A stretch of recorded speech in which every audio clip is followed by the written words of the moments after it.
Hello everyone, welcome back to the another video. तर आजच्या व्हिडिओमध्ये प्राइस ॲक्शन आणि फंडामेंटल ॲनालिसिस आणि टेक्निकल ॲनालिसिसमध्ये काय काय डिफरन्स राहतात, ते कसे वर्क होतात त्याबद्दल जाणून घेऊयात. बेसिकली ट्रेडिंग करत असताना आपण एक क्रायटेरिया आहे. एक फंडामेंटल ॲनालिसिस एक इम्पॉर्टंट राहतं आणि दुसरं असतं ते technical analysis. Okay, technical analysis.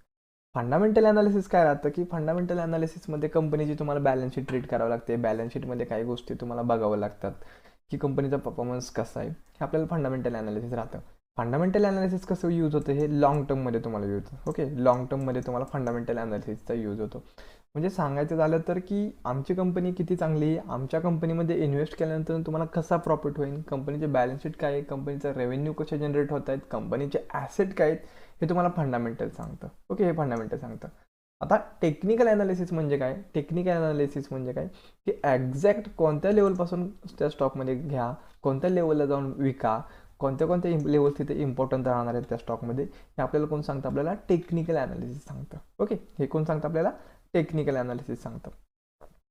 तर तुम्ही बघितलं, काही गोष्टी जर तुम्ही बघितल्या, फंडामेंटल ॲनालिसिस आणि टेक्निकल ॲनालिसिस. तर फंडामेंटल ॲनालिसिसमध्ये तुम्हाला मी सांगितलं की लॉंग टर्ममध्ये काय होईल त्या स्टॉकमध्ये, तो तुम्हाला सांगतं. आणि टेक्निकल ॲनालिसिस म्हणजे काय, आज काय होऊ शकतं त्या शेअर्समध्ये किंवा उद्या 2 दिवसामध्ये काय होऊ शकतं, हे तुम्हाला टेक्निकल ॲनालिसिस सांगतं. टेक्निकल ॲनालिसिस सांगतं. जर तुम्ही काही गोष्टी जर बघितल्या तर टेक्निकल ॲनालिसिसमध्ये 2 टाईप येतात. टेक्निकल ॲनालिसिसमध्ये काय येतात? 2 टाईप येतात. त्यामध्ये पहिला टाईप असतो price action basis trading. Okay, price action basis trading. त्यानंतर दुसरा टाईप येतो. प्राइस ॲक्शन बेसिस ट्रेडिंग बघितल्यानंतर दुसरा टाईप आहे आपला, तो असतो इंडिकेटर बेस्ड ट्रेडिंग. ओके, आता इंडिकेटर बेस्ड ट्रेडिंग. आता प्राइस ॲक्शन काय असतात? प्राइस ॲक्शनमध्ये वेगवेगळ्या प्रकारचे पॅटर्न ठरलेले असतात बघा. फॉर एक्झाम्पल जर सांगायचं झालं तर पॅटर्न बघितले तर ट्रायंगल पॅटर्न असतो, नंतर फ्लॅग पॅटर्न असतो, त्यानंतर वेज असतो, double top, double bottom, head and shoulder. ठीक आहे, नंतर बुलिश कन्फर्मेशन पॅटर्न जे काय राहतात ते इथे तुम्हाला बघायला मिळतात प्राइस ॲक्शनमध्ये. तसं तसं जर तुम्ही इंडिकेटर बेस्ड ट्रेडिंग करायला गेलं तर इंडिकेटर काय करतो? तुम्हाला इंडिकेट करायचं काम करतो फक्त, की इंडिकेट की बाबा या लेवलपासून कशी मुवमेंट होऊ शकते त्या स्टॉकमध्ये, त्या लेवलमध्ये कशी मुवमेंट होते.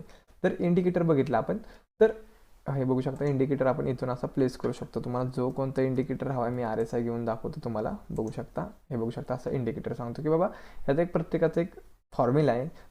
RSI जर बघितलं तर 37 पॅटर्नवरती हा वर्किंग होतो. तो आपण बघूयात इन डिटेल, आपण पुढे जाऊन तर तो बघणारच आहोत. इंडिकेटर बेस्ड ट्रेडिंग असते, त्यानंतर असते दुसरी price action based trading. Price ॲक्शनमध्ये एक्झॅक्ट होतं काय? प्राइस ॲक्शनमध्ये एक्झॅक्ट होतं काय आणि इंडिकेटरमध्ये होतं काय नक्की, की आपण फॉल्स ब्रेकआउटला कसे ट्रॅप होतो. प्राइस ॲक्शनमध्ये एक्झॅक्ट कोणत्या पॉईंटला एंट्री घ्यायची, कोणत्या पॉईंटला जाऊन आपल्याला एक्झिट करायचं, आपल्याला प्राइस ॲक्शन सांगतं. तर ॲज इट इज जर आपण ते इंडिकेटर बेसिसला जर बघितलं, इंडिकेटर बेस जर आपण ट्रेडिंग करायला गेलो तर आपल्याला लेट सिग्नल मिळतात सगळे. ओके, आपल्याला काय मिळतात? लेट सिग्नल मिळतात. लेट म्हणजे काय की मुवमेंट होऊन गेल्यानंतर काय होतात, आपल्याला इंडिकेट करण्याचं काम करतं की तुम्ही त्या पोझिशनमधून एक्झिट व्हा, तुम्ही त्या पोझिशनमधून तुम्ही बाय करा, हे आपल्याला कोण सांगतं? इंडिकेटर सांगतो. बेसिकली ट्रेडिंग करत असताना ह्या दोन्हींचा विचार करून ट्रेडिंग केलं पाहिजे, प्राइस ॲक्शन आणि इंडिकेटर बेस्ड ट्रेडिंग. तर मी तुम्हाला एक मायनर डिफरन्स सांगितला दोघांमधला की काय राहतो. बेसिकली तुम्हाला जर प्राइस ॲक्शनवरचे जर काही अजून व्हिडिओ असतील तर मी तुम्हाला ते प्रोव्हाइड करून देईन. वेगवेगळे प्रकारचे पॅटर्न आहेत बघा, त्यात एक मोजकेच 7-8 पॅटर्न आहेत. त्या 7-8 पॅटर्नवरतीच मार्केट काय होतं, आपलं वर्किंग होत असतं. त्यामध्ये आहे bullish continuation pattern, bearish continuation pattern, bearish reversal pattern, हे आहेत त्यामध्ये. ओके, तर भेटूयात आपण नेक्स्ट व्हिडिओमध्ये.